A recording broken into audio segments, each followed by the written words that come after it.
Julien, on s'est rencontrés l'année dernière à Turin dans le cadre d'Artissima, une foire à laquelle tu as participé. Tu avais fait un solo show qui était à l'entrée de la foire et j'avais été frappé par ton travail et par la façon dont tu articules une production plastique et une production poétique de manière peut-être systématique ou en tout cas fréquente dans ton travail. Et j'avais été intéressé par toute cette question de l'eau, de la façon dont cet élément, qui est un élément qui constitue le corps et qui est un élément qui constitue une voie de navigation, un élément de séparation, un élément de rapprochement entre les hommes, était quelque chose de très important dans ton travail, si je dis pas de bêtises. Toi, tu es d'origine martiniquaise et cet élément qui relie les archipels de la Caraïbe entre de manière très importante dans, je dirais, la psyché caribéenne. Et j'avais été intéressé par tous ces éléments quand j'ai eu la possibilité de faire une exposition à Marseille et de t'inviter pour faire résonner ton travail avec les problématiques ou les caractères qui constituent ce qu'est Marseille aujourd'hui, une ville ouverte sur la mer, une ville dont la richesse est liée à l'entreprise coloniale, une ville qui a été fondée par des migrants, les phocéens, et qui s'est constituée par des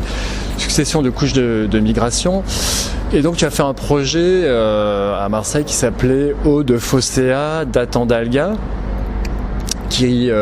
faisait résonner ton travail et Marseille. Est-ce que on peut revenir un petit peu sur les amorces de ce projet,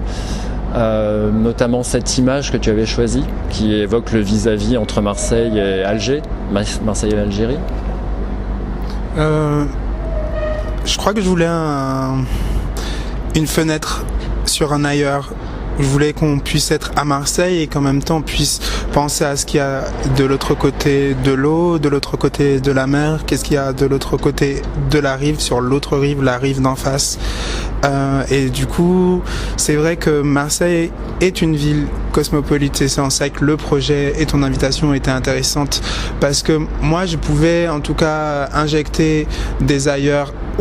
par le biais de formes comme des sculptures, des dessins, des poèmes, des lectures, de la musique, et en même temps je pouvais être dans l'ici, ce qui est l'endroit où l'on se trouve, et en même temps injecter comme ça un imaginaire du lointain, mais pas me servir du lointain comme un regard exotique sur ce qui est au-delà de nous, ce qui est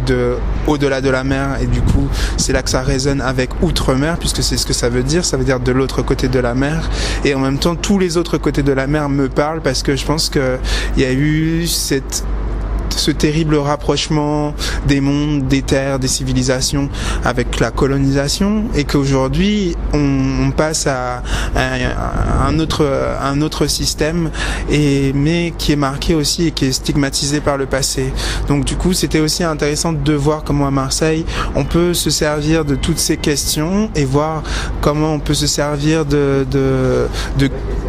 qui vit à Marseille, qui fait vivre cette ville, et comment on peut se servir de cette énergie aussi pour pouvoir générer des œuvres en fait qui vont pouvoir résonner avec tout ce contexte qui est des fois difficile à décrire et à rendre compte. Voilà un peu ce qui s'est passé, et du coup il y avait ces différentes sculptures qui pouvaient partir de la question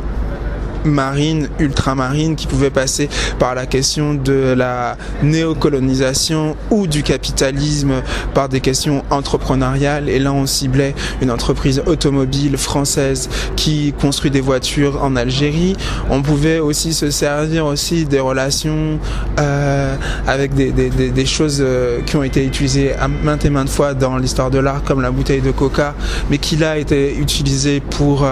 pouvoir un peu remonter à la la source, aux origines, aux ingrédients qui composent cette bouteille, avec notamment ce café qui venait remplir un préservatif et qui flottait comme ça entre deux eaux au milieu d'une bouteille en plastique. Voilà, il y avait comme ça plein d'échos à l'individu, à l'homme dans ce qu'il a de plus propre à lui-même, qui est son corps, sa représentation, comme ça, et en même temps c'était complètement ouvert, comme cette fenêtre par laquelle j'ai commencé ce que j'étais en train de dire, et qui présente l'autre aussi comme un autre et comme un ailleurs. Donc l'exposition s'appelait Eau de Phocéa, datant d'Alga. Donc Eau de Phocéa, c'est une façon d'évoquer les eaux de Marseille, mais c'est aussi un clin d'œil et une opposition à la fois une pièce d'histoire de l'art, l'ère de Paris, et une opposition entre Paris, la ville capitale et ses grands airs, et Marseille, la ville portuaire, ouverte sur la mer et qui s'est construite d'une certaine manière par opposition au reste de la France, au reste du monde peut-être. Ici on est aujourd'hui à Lyon, on est entre Paris et Marseille. Est-ce que tu peux nous parler de la manière dont tu as pensé ton projet par rapport à cette situation ? Je crois que le travail ou la pensée, la réflexion ne s'arrête jamais. Moi, je suis pas quelqu'un qui passe d'une chose à une autre. Je pense que je suis dans une continuité. Je suis dans la volonté aussi de ne pas zapper. En fait, c'est-à-dire que je pense à une histoire, je pense à des histoires comme ça qui viennent me nourrir et qui viennent générer des œuvres, qui me donnent envie de faire des formes et de les donner aux autres, et en même temps je ne m'arrête pas de réfléchir dans ce sens-là. Alors du coup ce qui était dans l'exposition Eau de Phocéa datant d'Alga, en fait, va continuer implicitement, indirectement, au travers de d'autres formes. On retrouve encore à Lyon pour la Biennale des matériaux consommables, on retrouve encore des bouteilles, on retrouve de l'eau, on retrouve du riz, on retrouve encore des relations ou des sensations ou des rapports au corps indirectement au travers des sculptures. On retrouve encore cette question de la poésie comme ça qui vient traverser et qui vient dire autrement ce qu'est une forme et qui ne vient pas réduire à une forme à ce qu'elle est, mais qui vient comme ça l'accompagner. Voilà, tout ça est présent pour l'installation ici à Lyon. Donc là, à nouveau, on a une image qui est importante dans cette installation, c'est La mort de l'émir par Benjamin Constant. Est-ce que tu peux nous dire pourquoi tu t'es intéressé à cette image particulièrement ? Alors c'est une peinture qu'on va retrouver dans la galerie du Petit Palais à Paris, et cette peinture elle est intéressante parce qu'elle est peinte à la fin en fin de vie, et Benjamin Constant est assez âgé et il peint ça comme une espèce de réminiscence, mais surtout comme une fiction. En vrai, il va dans les pays du Maghreb quand il est très jeune, quand il a à peu près une vingtaine d'années, et à la fin de sa vie il décide de fictionner en fait la mort de l'émir. Cet émir n'est personne, cet émir est juste un potentiel d'histoire. Et du coup, à Paris, il chine un certain nombre de tissus, d'objets, il va rencontrer des gens qu'il va faire venir dans son atelier pour peindre une scène en fait qui est propre à ce qu'on va appeler l'orientalisme, et qui est une manière aussi de rendre exotique en fait ce regard vers l'ailleurs, vers l'autre et vers le Maghreb en l'occurrence. Donc toi, dans ton travail, comme par une manière d'écho, tu fais aussi un travail de chiner, de recycler des éléments que tu as trouvés pour constituer ces espèces de tapis ou de brancards ou de parterres qui sont différentes parcelles qui constituent la trame de cette installation. Pour autant, est-ce qu'on peut dire que toi-même tu